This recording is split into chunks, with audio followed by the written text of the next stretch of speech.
We're going to get started. I'll let Ms. Jones gavel y'all down. Okay, our meeting will come to order. We'll have the invitation by Camille, and Mr. Moody will do the pledge. Dear Heavenly Father, we come to you today. Please be with this board as we make decisions concerning our children and our school system.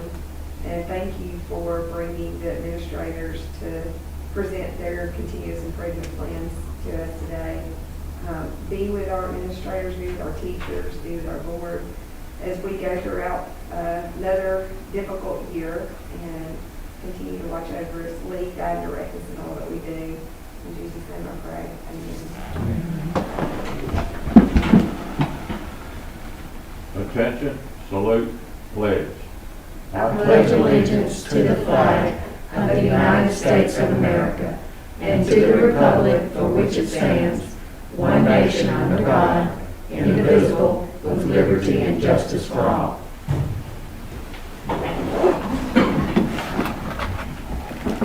Okay, we'll notice that we have Mr. McMillan and Mrs. Bailey are not with us today, and the other board members are present. At this time, the superintendent recommends approval of the meeting agenda. I make a motion. Second. All in favor? I think you will be. Opposes? Motion carries. The superintendent recommends the approval of the minutes from the August 10th, 2021 board meeting. I make a motion. Second. Opposes? All in favor? Aye. All right. Motion carries upon the vote.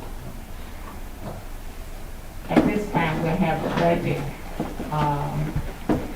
hearing presented by Mr. Craig Hahn. Good afternoon. Thank y'all for allowing me to come in and do this. And bear with me, this is my first time with you guys.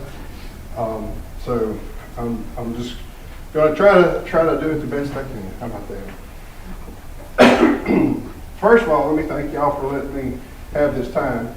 I know this is not a normal meeting, but it's something that we have to do. And we're going to look at our 21-22 proposed budget. There's a couple of things we're required to present, and we'll cover those on the next slide here. And I'm going to apologize. I like trying to do things the same way that it was done before. So this is the presentation basically that you got last year with its data changed, and I'm going to talk about some of those changes. But these are the things that we have to present. First of all, the total amount of resources available to the board from all funding sources. We have to talk about that. We have to talk about the projected enrollment and expenditures for the board for each school, and the number of teachers, librarians, counselors, administrators, and other support personnel projected to be employed at each school. Now, also we got to do a clear list of the operating costs by category or function at each school, and we also must look at the operating resources earned by each school, including those items contained in instructional support program of the foundation,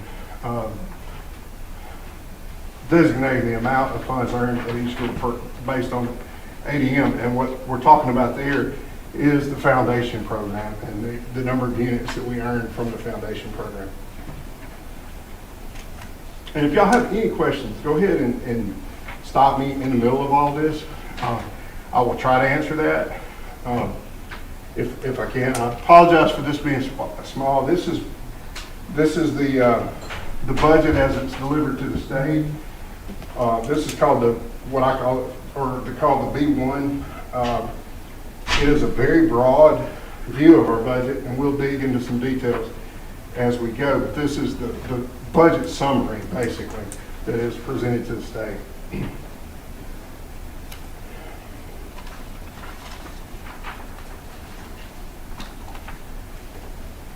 excuse me, this is the total proposed revenues. And if we look at it, we'll look at our general fund more specific on the next slide or two. But this is the numbers that we have for this year. And I'm going to tell you a couple of things that stand out to me here is that the total budget's $51,191,676. That's a lot of money. That is a lot of money. It is actually 17 million more than last year. Okay, that's a huge jump in budget, and I'll try to explain what those differences are. First of all, there's $1.661 million more in general fund due to the 2% raise, and also there was a teacher unit stabilization fund.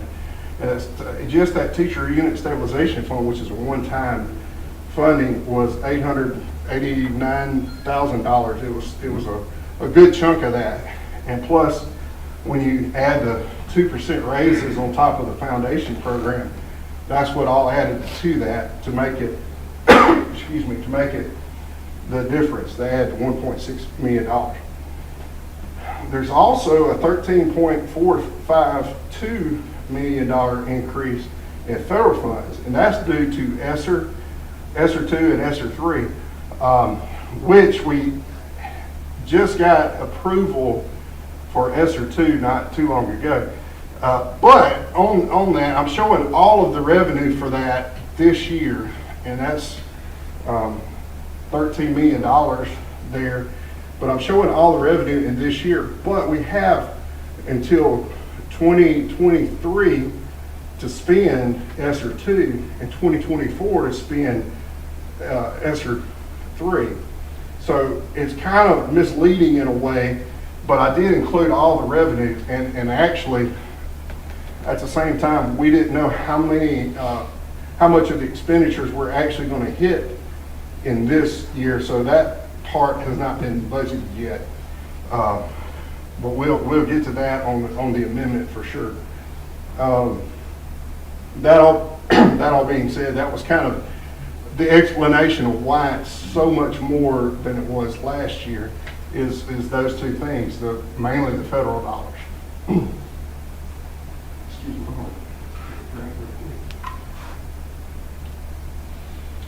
See, y'all made me nervous. I have to drink.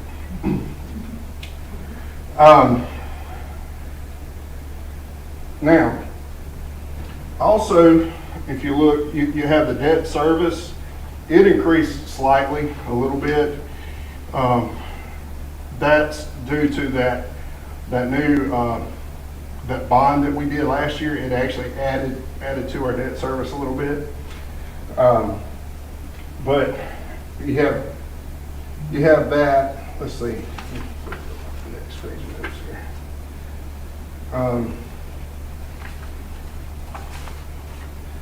Which debt service is pretty much self-explanatory. I kind of skipped over the federal funds and special revenues includes the federal fund, which child nutrition is a big part of that as well. The largest, and the debt service, the largest portion of which is the 1 cent sales tax that's for the 2015 refunding agreement, and also the 2020 refunding agreement. That's the two big things. Capital projects fund is a state public fund for revenues, and the fiduciary fund is a non-public school funds, is what those two are. Excuse me. All right. These are the revenues by source, and it tells you how much is state, how much is federal, how much is local, and the other.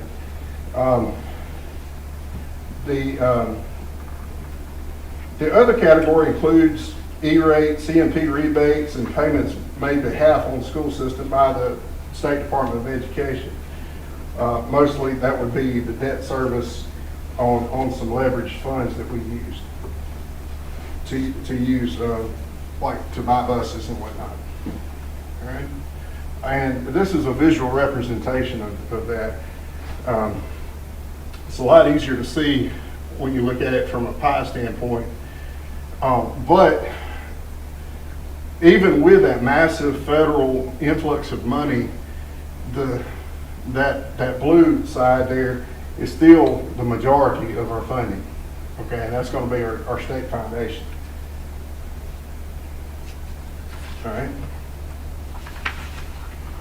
Now, if we're looking at just our general fund revenues, our general fund revenues, $24.5 million is the state foundation and other state programs, and 5.2 million is from our local revenue, or our taxes, and then the other revenue that comes in. That and I have to go back and look and see exactly what the other counts for.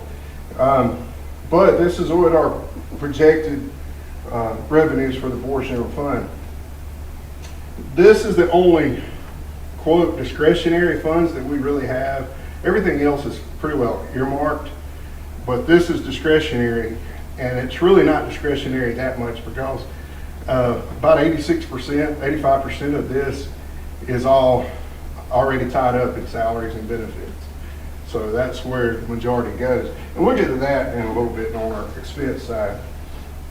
But really, we only have a small portion that's truly discretionary that we can decide, hey, we need to do this as a board. And so there's a very small part of that. And so I say that just to encourage us as a board to be frugal and to make sure that we really think out our expenditures, our major expenditures, really well before we commit. Another large, I was telling you about salaries. Another large portion of this goes to the utilities and maintenance of facilities. Just as a little bit of information. All right. And again, a pie chart shows you kind of the definition. It's easier to see what makes up what. 82% of our local revenue, or general fund revenue, comes from state resources, and the other 18% comes from the local resources.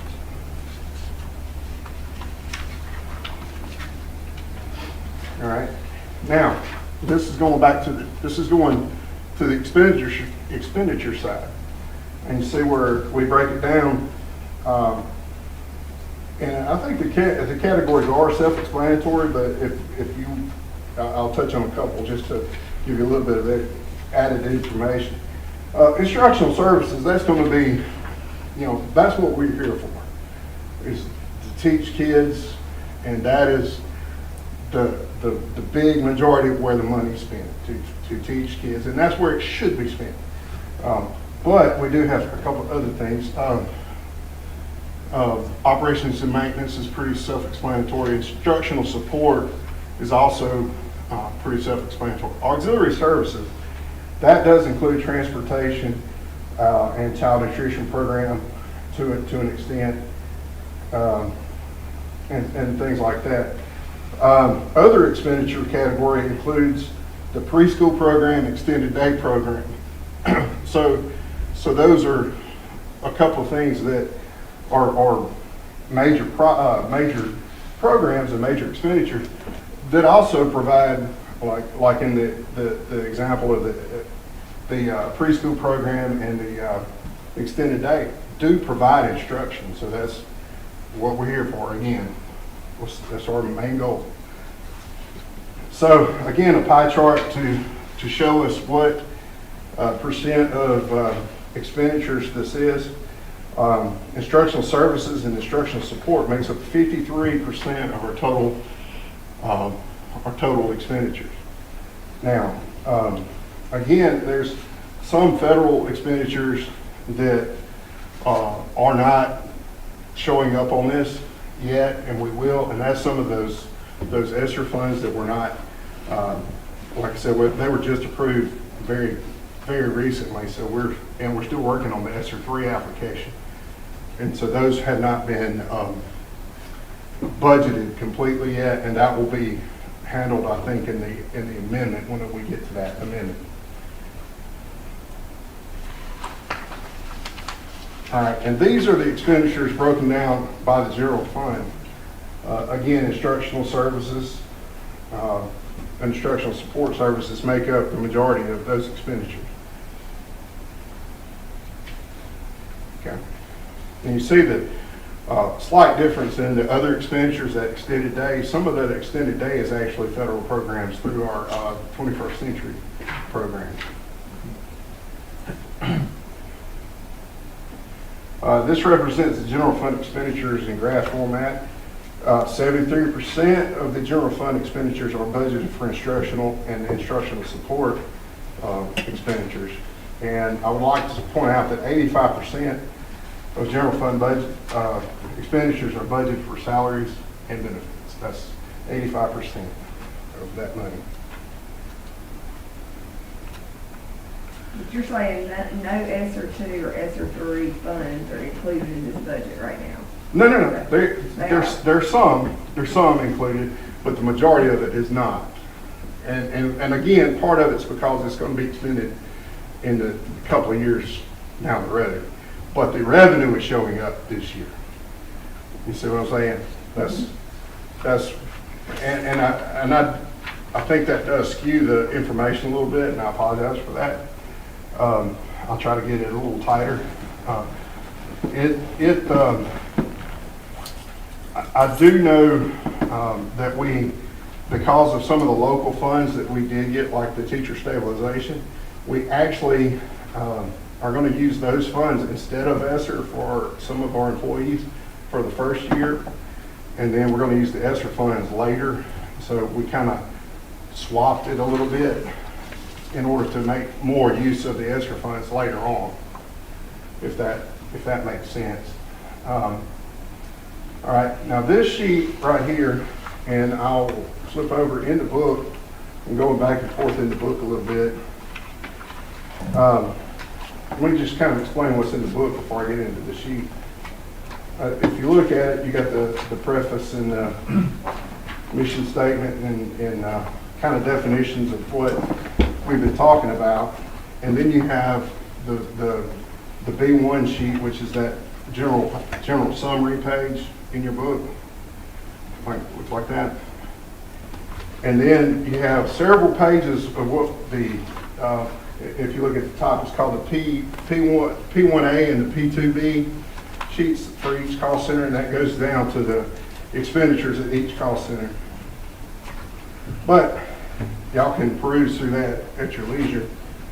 And again, if you have any questions about that, let me know, and I'll sure find the answer for you. But after that little section is where there's a couple of sheets that I want to talk about a little bit in the book. Sorry to you guys. There's where we earned our units, or LEA unit breakdown. That comes from the State Department, and what funds we've been allocated for the different programs. But the next sheet is the one I wanted to talk about, and it looks like this. Okay, and that's actually what we call the P1, P2 attachment. This one is the summary of the entire district, and that's pieces of what I got on the screen. The first section is the total staff earned. So we actually earned, our ADM was 3,052.15 units. That's based on the last 40-day report, or the 20-day after Labor Day report, or whatever it's called nowadays. But that was our enrollment at that time, and that's what our foundation units is based on.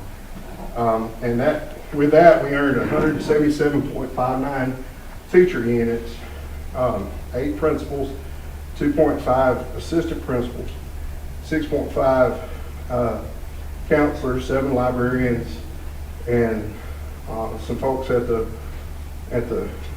technical center, and then total units is 204.56 units.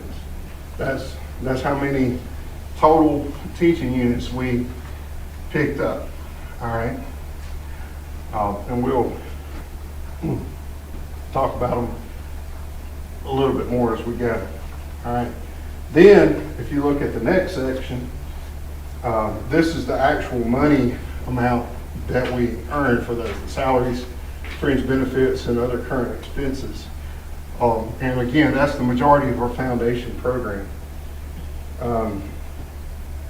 Then you have a little section in the middle that talks about the classroom instructional support. Each teacher gets $600, and I think that's a typo, I think it's $700 this year. Is it correct? Correct. So let me correct that. $700 per teacher unit, which means every teacher gets $700 to spend for their classroom expenses.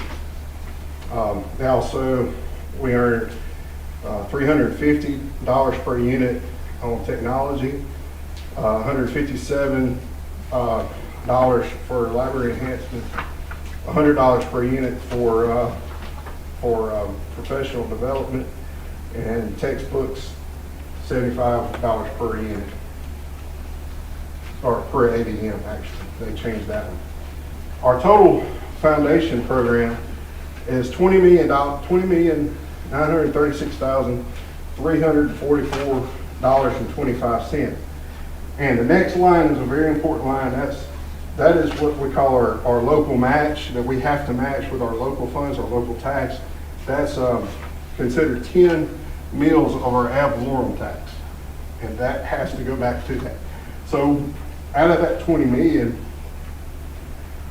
we actually get 19,400,000 from the state, and we have that local match that equals that. We had more millage, we'd have more money, is that right? That is correct. That is a correct statement. I think technology is 500 this year. Is it instead 500? of 350, yes. Okay.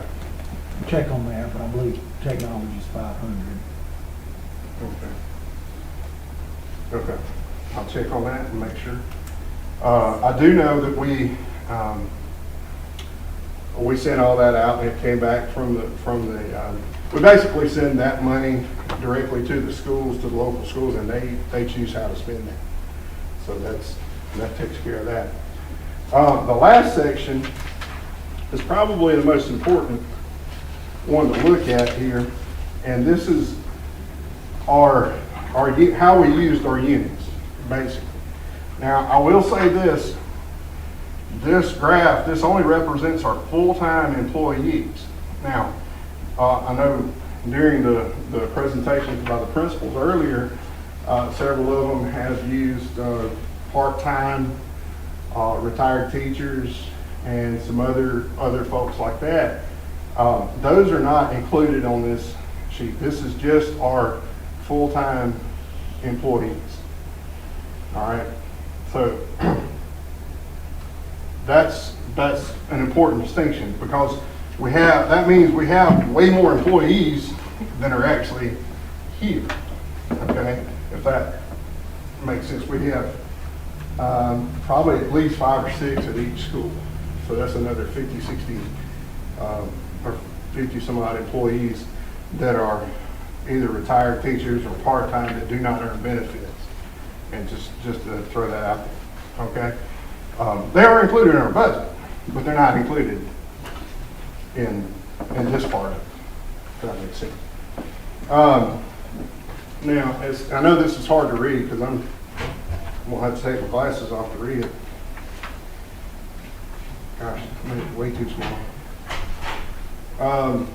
All right, our teacher units earned, you see, if you look at that, and I'll look at it on this sheet a little bit bigger, we have our 172.74 teacher units earned, and our 7.5 librarian. You see that first column, which equals that equals all of our teacher units plus our non-certified personnel. That's our OCE people we use our other current expenditures to pay for, and that would be your local school bookkeeper, your receptionist, your janitor at each school, your custodian at each school, those things that are included in that OCE. Also, that also includes some of our maintenance personnel and whatnot. Now, other state funds, that's some of those teachers are going to be your like your ARI teachers and that kind of thing are the ones that are in that other state funds category. And then, of course, we still have some that we're paying out of federal funds, either ESSER or Title or Special Ed or one of those funds. Okay. Now, you notice we only have the one local unit, and that would be Mr. McGee's unit. He has to be paid out of local. So our technically local units, we don't have any, which is good. But that's because there's so many federal dollars out there, and that we're paying for those extra units, and that other state funds like that. And I should have included in the other state funds the teacher stabilization money. Now, the caution on that is that teacher stabilization is a one-time funding. We're only getting it this year. So next year, those that are considered other state units that are paid for out of the teacher stabilization will either have to revert back to a federal fund, such as a title fund, or we'll have to pick them up locally. And a lot of those are like the other half of the assistant principal that we didn't earn. We earn a half an assistant principal at, say, Bibb County High School, but we have really a full-time person there in that spot, and it's needed that way. So we have to fund it through either OCE or with local funds. So even when you consider paying it out of OCE, that's still a local fund that we have to pay for it out of. Does that make sense with that? Okay, I'm getting a question, so I was just making sure. So if we didn't have those funds available for this year, we would still have to pay for that, probably out of local funds. So there's a help for us in our local general fund in all of this money that's coming in, but I do want to caution you guys and to make sure that we're aware of that when we're going forward, that there are going to be some different funds that will cut into our budget next year, if that makes sense. Just looking forward to that. Do y'all have any questions on that? Okay. Now, after that sheet in your book, there's actually a sheet for each of the schools that goes through that same scenario for each school. Okay? I did not include one for the Career Academy because those teachers are considered half at Bibb County High School and half at West Blockton High School. So they're actually included with those two schools. So I didn't do a sheet for the Career Academy. The next little section in your book is the state minimum salary matrix for teachers and for nurses, and then the last part is our actual salary schedule that you guys have approved. And also there's a copy of the presentation in the back side of it. Okay. Now I only have like 2 slides left, so that's good. I didn't time myself on this, but I think I'm doing pretty good on time. Just a few facts to bring out about this particular budget. And I think I hit on a little bit before. 60% of the total budget is spent on salaries and benefits. 60%. 85% of the total general fund budget is salaries and benefits. So that's that there. And I did go over a little bit about the revenues exceeding the expenditures in the general fund. And most of that is due to that new funding source that came in, the teacher stabilization. The debt service expenditures are in the amount of $1,629,456. All right, and the way that kind of calculates out to be is that the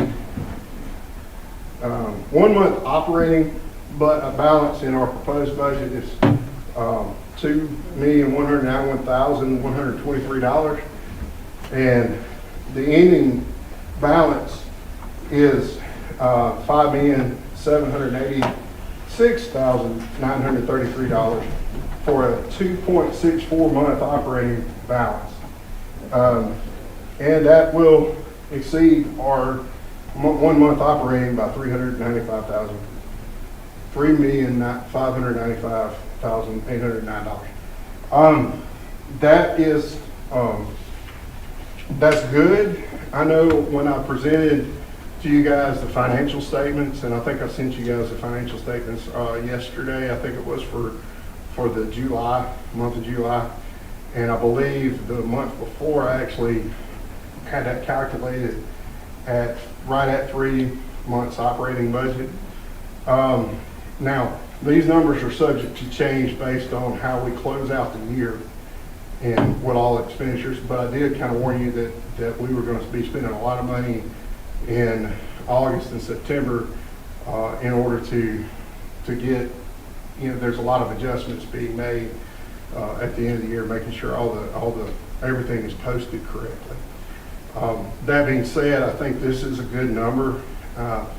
The fund balance did go up a considerable amount, but it's also, the expenditures also went up a considerable amount when you consider the 2% raise and all that. And so they kind of equal each other out. And so we're very close to where we were last year as far as our month's operating budget. It's just a higher number, if that makes sense. It's a higher fund balance, but the expenditures went up that much too, so if that makes sense. Inflation. Yeah, some of that is inflation. As far as when I was projecting revenues, like the tax revenues, I didn't project a growth in that. I just projected it as a stable. I felt that was the most conservative way to look at it. I think we've actually have been growing tax-wise. So, but I wanted to be conservative with my numbers so that I wouldn't, hey, we're going to be 4 months operating budget. I really hope that I'm wrong on that we are better like that. But I just wanted to be conservative with our revenue numbers in particular,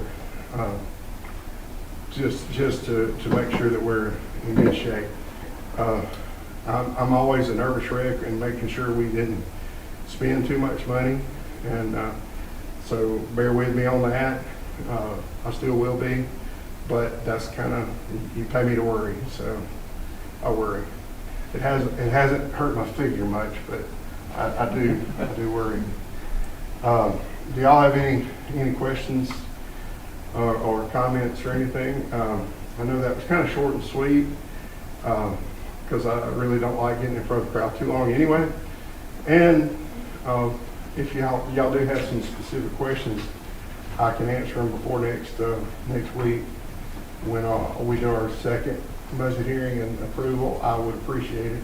Give me some time to research what we're looking at. And local funding, I know millage, property tax plays a portion. Sales tax plays a portion. Is there any other that I'm leaving out? There are a couple here and there, but those are your major ones. Those are going to be in your millions of dollars in those two. The other ones, we'll get like a business privilege tax, and it's $30,000-$40,000 here. There's a couple other tax sources like that, but it's really doesn't. It's a minimal amount compared to those two, the major ones, the sales tax and the millage. Matter of fact, that's the only two taxes that we can pledge to a debt is because they are large enough to cover those debts. And that's so that's your major ones to worry about. I know we probably, like I said, we probably will grow a little bit in the sales tax in particular. And shop local, by the way, that helps the schools when you do that. So please tell everybody shop local and do as much business as you can locally. Because that does come back to the school. Some of it does. And we appreciate it. And we need it. The problem, yeah, I understand that, I'm for that 100%. But with a handicap in certain items you can't purchase in Bibb County, and when they have to go out of county to buy that, they usually buy something else too. Yes, sir. Yes, sir. So, that is definitely true. But as much as you can, Right. try to curb it. I agree. Yes, ma'am. Does the helping school tax go to the individual schools or go to the, Anymore. into the They general don't have to fund? watch Is it. it for the individual schools? I think we do send it to you guys, don't we? We do. Each school, and if anybody wants to get one, it's free to have those things personalized. Got one. And you can select West Blockton High School. If you don't want to do the whole district. That's right, you can designate a particular school on that. And if you look at my car, I have one. Thank you very much. I send it to the general fund because I don't want to play fake. But yeah, please do that. And that's a good little bit of, how much do you guys get? I don't think it's I think it's about probably 300. $700-800. It's like $16 per tag that goes to the school, so, or $16.50, I think it may be. But it's not a whole lot, but every little bit helps. Every little bit helps. So I thank you for your time, and like I said, if y'all have any specific questions, let me know, and I'll try to answer them and maybe edit the slides a little bit and correct some things as we go. The budget this year has kind of been like none other that I've been involved with, mainly because of the amount of federal dollars coming in, and most of it coming in late. So, I mean, we knew it's coming, but we didn't know how we could spend it, and we didn't have that approval until late. And the State Department's generally kind of late anyway with telling us how much money we have in different funds. So it's a guessing game sometimes with the state when they're going to release something, or if what they release is correct, because they have come back and said, "Oh, we forgot this." Take $7,000 from everybody, and they've done that recently. But some of our other budgets are able to take care of that. Overall, I think we're in fine shape. I want to be cautious though saying that, because I know if you start saying we have a lot of money and start spending a lot of money, then it could quickly go the other way without you even realizing it. So we do need to be thoughtful and really consider it when we look at spending our money. That being said, I think we're in really good shape, and I'm proud to be here. So, growing to love the community. So there you go. Thank you. All right. Okay, we thank you, Mr. Hyde, for the first budget hearing. At this time, we have action and consent. The superintendent recommends the approval of the following contracted services. Request to approve payment to Julia Sosabee for group and individual counseling services for students who are placed at the alternative school October 1st, 2021 through September 20th, 2022. Payment of $225 per day for 1 to 2 days per week will be made from at-risk funds. What, go. I'll make a motion. Second. All in favor? I'd like to ask, Oh, I'm sorry. what determines one day or 2 days? It says 1 hour, Uh, 1 to 2. 1 to 2, Sammy. her schedule of availability plus the number of students that are there. Oh, is that a good answer? Ms. Lights is in charge of our at-risk funds, but 1 to 2 days. She's a retired counselor, so a lot of it depends on her availability, whether she's available 1 or 2 days a week. Plus, it's rare, but some days we don't have any students at our school. So, I happen to notice that. And you know why. so yeah, but that would be the answer of whether I'm it's just- 1 I'm day a just week or curious. 2 days a week. It's Now, 1 that, to 2. that payment's in the budget, right, Mr. Hodges? Yes, sir, that's in a separate budget, yeah. That, it's in the at-risk budget. Okay, so at the end of the school year, the money that, I'm sure you've allocated in the budget, a good estimate, right? Is that how you do it? Yes, sir. Right, it goes, it's It's in my actually, budget. it's in her budget.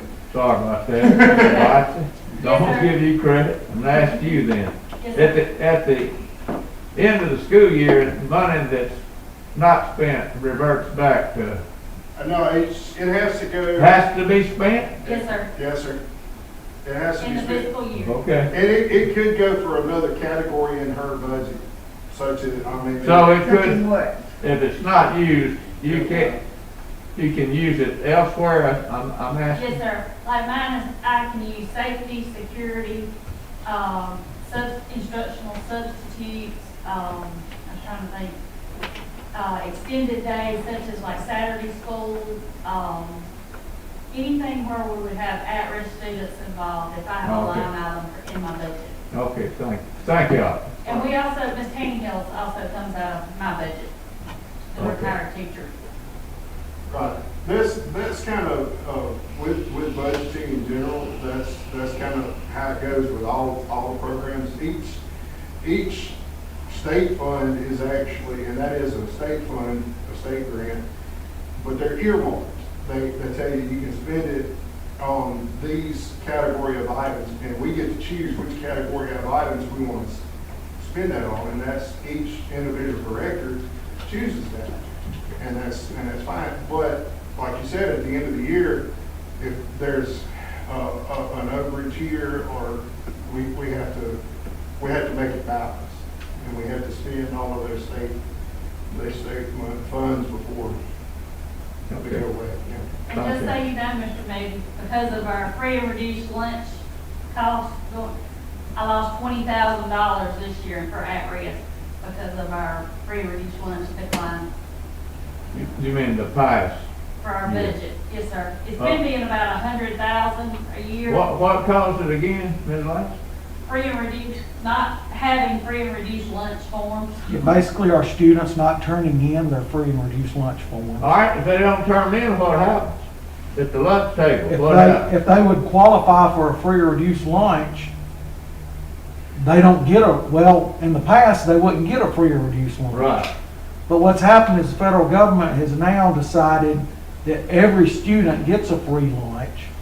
So a lot of them just aren't Every filling it student. out. Every student, All right, no matter income, no matter income. Last year and this so year. anybody. That's last year and this year. Last year and this year, due to, That sounds good on the surface to me. and the thing is, it's fine, but We still need it. But the- if they don't turn in the form, there's nothing you can do about it. because Correct. the federal funding is based on the number of students that qualify for free and reduced lunch. So it's not just her at-risk fund, it's also our Title I money. Yes, sir. Yeah. So we've been trying, and the principals have been working hard. You don't To have tell any the way, you students- don't have any way, in other words, to enforce it. There's nothing that, well, what I'm saying is the principals been working hard to incentivize the students and parents to turn them in. I But see. there is no penalty if, as long as they're getting a free lunch anyway. That some of them have said, I'm not even gonna bother filling it out because I'm getting a free lunch anyway, which it doesn't impact them as far as lunches, but it impacts us as far as federal money. I So- understand completely. So our now. principals have been working hard. Some of them may want to share what they're doing to try. Well, to get it the seems forms like turned the in. problem, there's two ways to solve it. One, you don't want but, because you can't.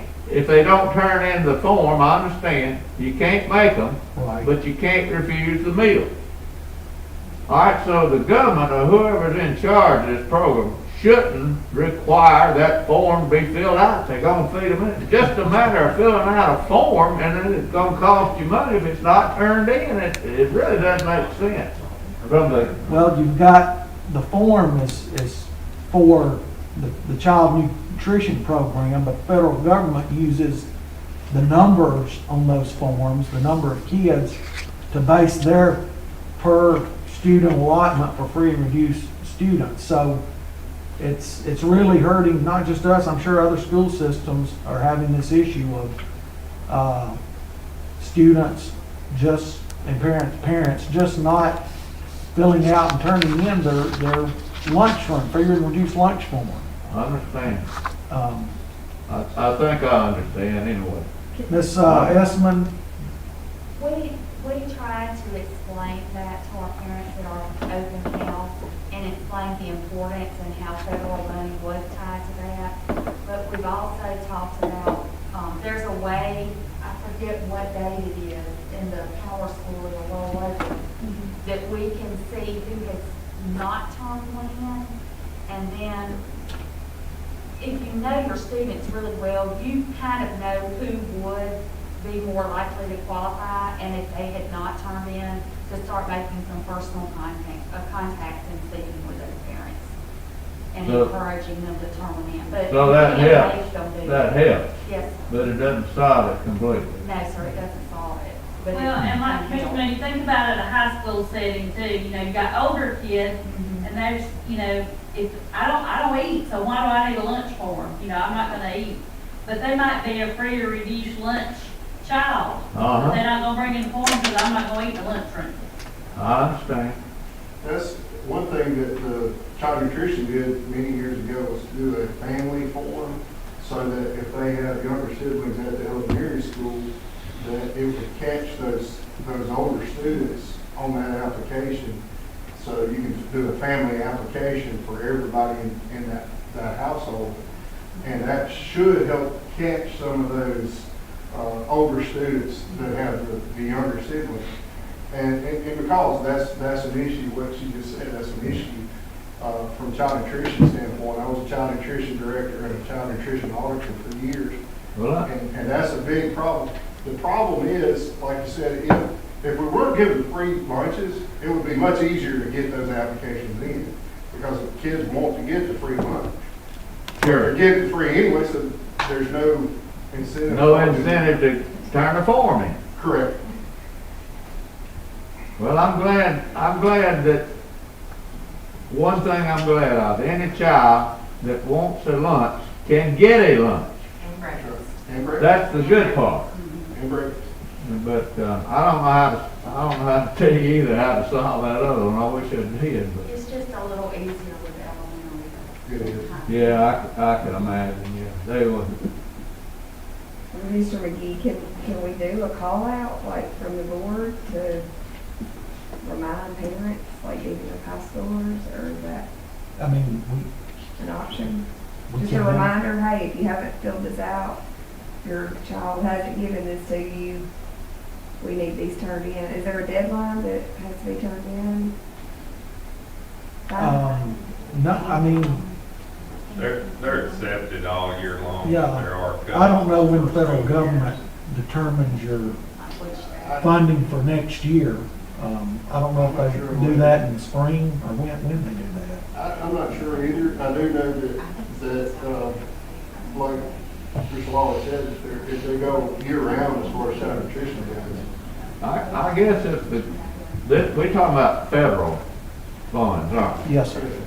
I guess their reasoning from the federal level on requiring that thing is they don't trust schools to accurately report the number that's, No, it's not really that, it's more, giving the parents the opportunity to apply, but it's kind of it's a catch-22. You're trying to offer them the free meals. I'm kind of rambling on this, but I was at a meeting in Washington discussing this and about the verification of how many federal dollars are misspent on incorrect applications, because I was an auditor. and I say yes. And it was a remarkable number, but yet the federal government said we couldn't do anything about it. Even though we knew that there was a problem, we could not do anything about it. And the auditor from the District of Columbia was sitting right next to me, and he's like, "You're kidding me, right? What legislator was thinking of this? Because it does make no sense whatsoever, that process." So that law, of course, like any other, is formed by People who don't know what Congress. Yes. Well, I have to say, I'm not saying anything. Then I'm not going to be on record of having. Oops, forgot this recording. I'm sorry, I've taken up a lot of time on that, but I'm glad to find out information from y'all. Okay, we have a motion, second, we've had discussion, all in favor? Aye. Opposes? Motion carries. Request to approve payment to Evelyn Tannehill to provide academic support and tutoring for students who have been placed at the alternative school only when students are present October 1st, 2021 through September 30th, 2022. Payment of $25 per hour up to 20 hours per week will be made from at-risk funds. Make a motion. A second. Discussion? All in favor? Aye. Opposes? Motion carries. Request to approve payment to Danny Bailey for refinishing gym floor and waxing and stripping classrooms at West Lockton Middle School. Payment of $4,500 will be made from Board of Education funds. Make a motion. A second. Discussion? When will this be done? It was done this summer. Oh, it's already done? It has been. Okay. West Lockton Middle School lost their 12-month custodian sometime in the middle of the summer. Was it in June or July? And had started the work there and then resigned. And the 12-month employee that came in was there, but with the start of school quickly approaching in the last couple of weeks of July, I asked Coach Bailey, who was going to be doing the hallways anyway, if he would mind stepping in and helping the new custodian with the classrooms. And he did, really just so that they could finish up so he could get the hallways done before school started. So that was done in July, I'd say the last couple of weeks of July. Okay. All in favor? Aye. Opposes? Motion carries. Request to approve payment to Gretchen Philbo to provide help with Destiny Renaissance Program and to assist with federal program requirements as needed for the 2021-22 school year. Randolph Elementary School. Payment of $33 per hour will be made from Randolph Elementary School funds. I'll make a motion. Sorry. Discussion? All in favor? Aye. Opposes? Motion carries. Request to approve payment to Claire Brady and Ray Pennington as concession workers for varsity, JV, middle, and youth home football games as needed. at West Plumpton High School. Payment of $45 per game will be made from West Plumpton High School local school funds. Make the motion. I second. Discussion. All in favor? Opposes? Motion carries. Request to approve payment to Lindsay Lanes to provide speech therapy for students in second, third, and fourth grades at Brent Elementary School, August 2021 through May 2022. Payment of $60 per hour will be made from IDA funds. I make a motion. Second. Discussion. All in favor? Opposes? Motion carries. Approval of bids, and we have copies in our pack. The superintendent recommends approval of the following bids. Request to approve bid number 20/21-16, flooring projects at West Plumpton Elementary School, Bibb County High School, Brent Elementary School, West Plumpton Middle School, Centerville Middle School to Classic Floor Care in the amount of $45,534.50. Need a motion? I make the motion. I second. Discussion. All in favor? Opposes? Motion carries. Request to approve bid number 20/21-17, HVAC replacements for fifth grade wing at Centerville Middle School and upper grade wing at Randolph Elementary School to Hughes and Mullinex Incorporation in the amount of $189,691.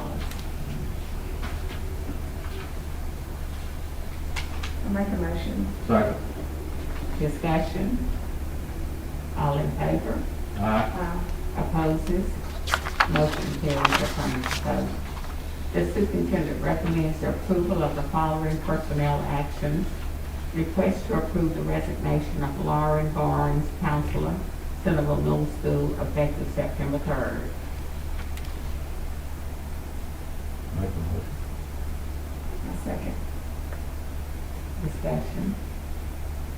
All in favor? Opposes? Motion carries. Request to approve the resignation/retirement of Wendy Hall, CMP worker, West Plumpton Middle School, effective August 31st, 2021. Make the motion. I second. Discussion. All in favor? Opposes? Motion carries.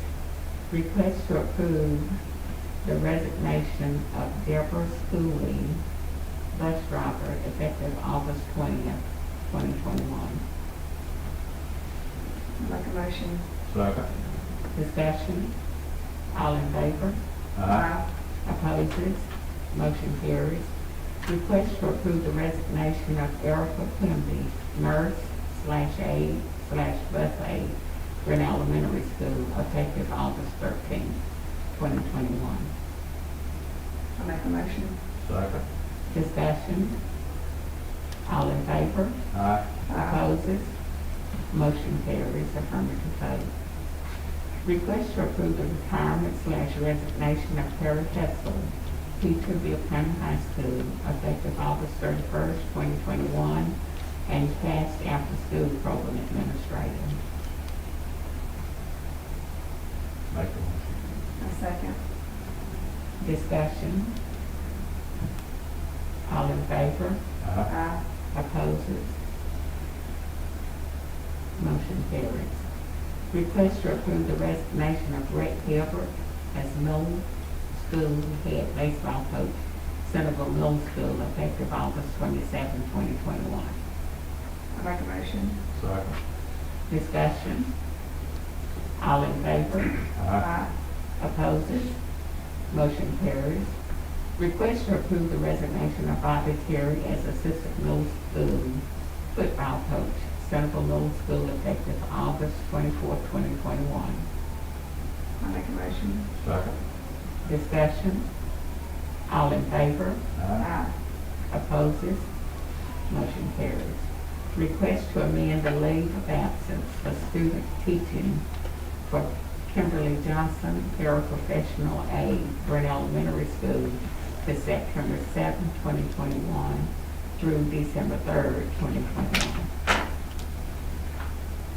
Make a motion. Second. Discussion?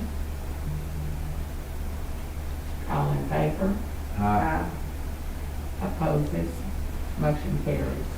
Request to approve the employment of Lydia King as library media specialist, Central Middle School, pending release from current employee.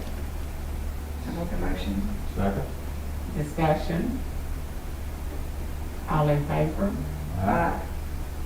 Opposes? Motion carries.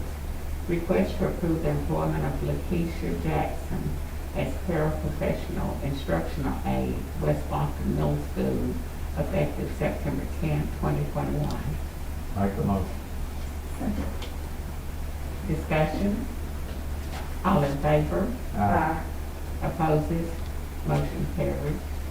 Request to approve the employment of Stephanie Ford as paraprofessional instructional aide, Randolph Elementary School, effective September 10, 2021. I make a motion. Second. Discussion? All in favor? Aye. Opposes? Motion carries.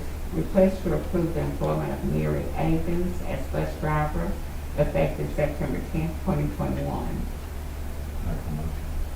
Second. Discussion? All in favor? Aye. Opposes? Motion carries. Request to approve the following after-school teachers: Woodstock Elementary School, Sherry Pate at $22 per hour, Rhonda Steele, $22 per hour, Amanda Schultzworth, $22 per hour, and Destiny Pearson, $22 per hour. Make the motion. I second. Discussion? All in favor? Aye. Opposes? Motion carries.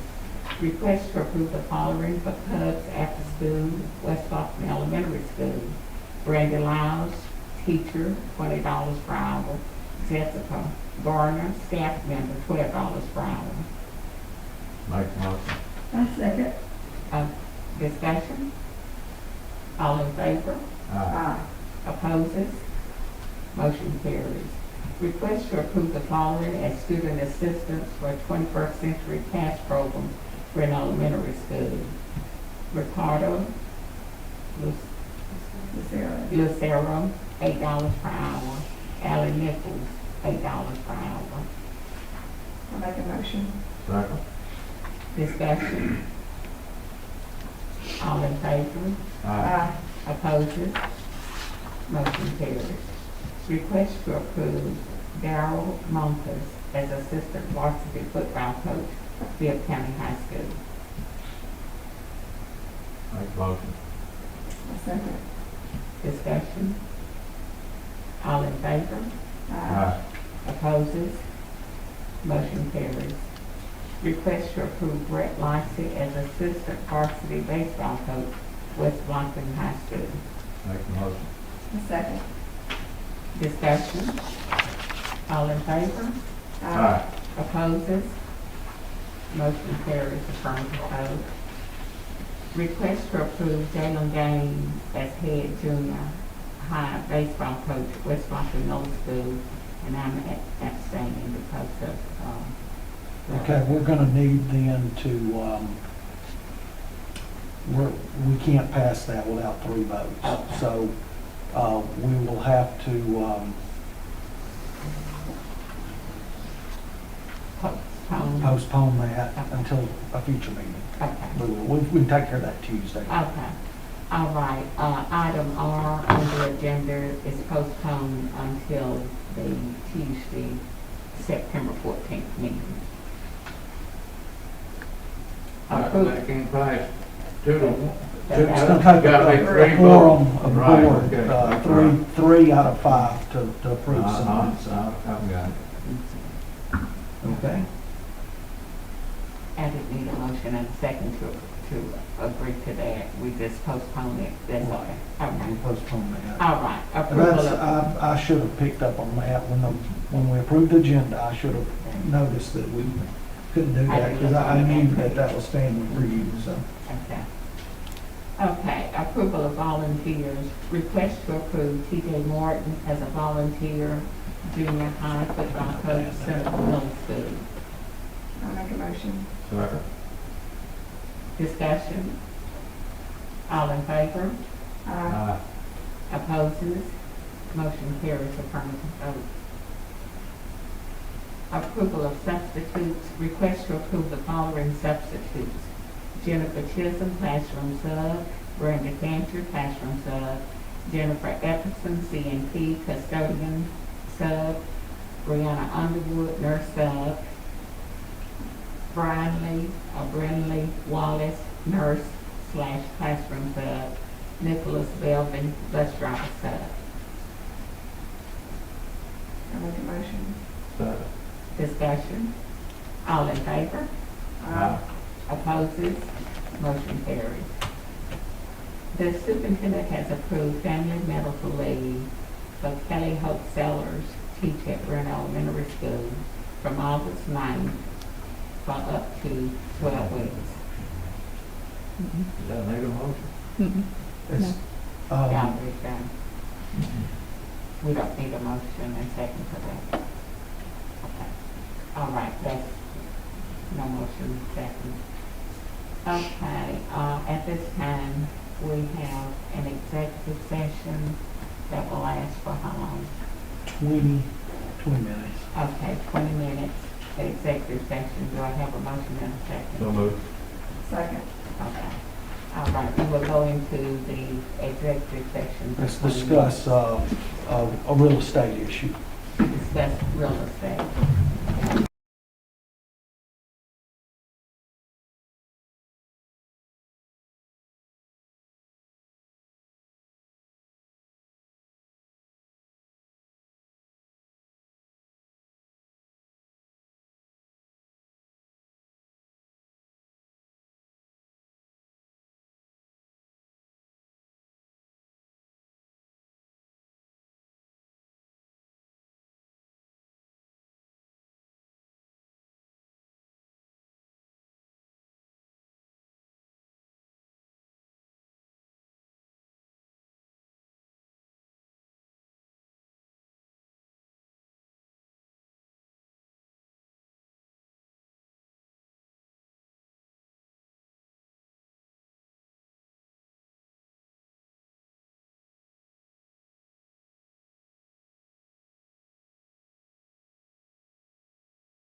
and finish up. What I do with my, we were at the end. Well, hadn't there, but They all deserted us. Oh, yeah, we are at the end. All right, yeah, we finished this up. Do I have a motion and a second that we return? I second. Okay, all in favor? Okay, our next board meeting is Tuesday, September 14th at 5 p.m. And now we have superintendent remarks. Thank you, board members. I know it's been a long meeting, and I know we've got places to go. The District 2 AASB meeting is this Monday. I know that, I think Ms. Moody, you can't be here. Ms. Gibson, I think you wouldn't be here. I don't think Ms. Daly's going to be back in town, so that's fine. It's not required. You don't have to be there. Ms. Jones, we'll be here. We'll have it. We'll watch it. It is virtual, I think, so I think you might could watch it from wherever you are if you wanted to do that, but we will still have the screen set up here and do it here. If something happens, you change your mind, the game's canceled, it's rain out or something. Right. Come on, we'll be Right. here. Okay. We got The children and grandchildren. Yeah, I know. Nothing we can do about that. Nothing we can do. But other than that, football season's in full swing. I know we've got construction going on at West Blockton High School. I've been talking with the architect yesterday, the day before that. We know it's frustrating that it's not finished. There's not a whole lot we can do about it, though. When you sign a contract with a contractor, the date and the time and the cost is set. And the contractor, if it says he has 180 plus days, that's what the contractor has. The workers that people say they see sitting in cars and not working, that's not costing us any money, because again, the cost is set. If they're sitting around not working, that's on whoever their boss and employer I is. think It's not on some of us. that they're seeing, there's a crew waiting on another crew to get there to do this, and Yeah. we can't do it till they. Exactly. I mean, Get that's that the nature of finished. subcontractors, but I think we've got some of the public that feel like, well, if they're just sitting there, why can't they get a broom and sweep this sidewalk off and get this gravel out of the way? But if they're plumbers and they're waiting on urinals and toilets, that's not their job to do that. Exactly. I've tried to explain that to people, but it is frustrating to see, appear, on some days, well, there's nobody doing any work. But again, it's largely out of our hands because we've already agreed on the length of time. We've already agreed on the cost. So there's not a lot we can do about it other than expect and demand that the site is secure and safe as possible for football games. And No, we'd all love to see it completed. Hopefully it would have been, but yeah, hey, the weather. well, there were about 27 days. About 27 days, rain days, that have been added to that 180. And that's by contract. When contractors take on big projects like this, they have to have some clause in there that says if it rains for 12 straight days and I can't work, I've got to be granted some grace on that. And that's in the standard contracts of this nature. So I know I've been getting calls and emails. I know some of you have.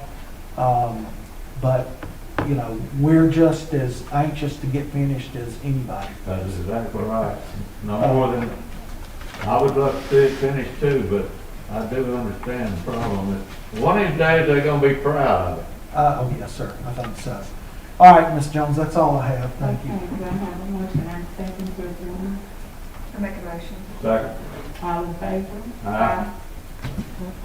Okay. Thank y'all. See you Tuesday.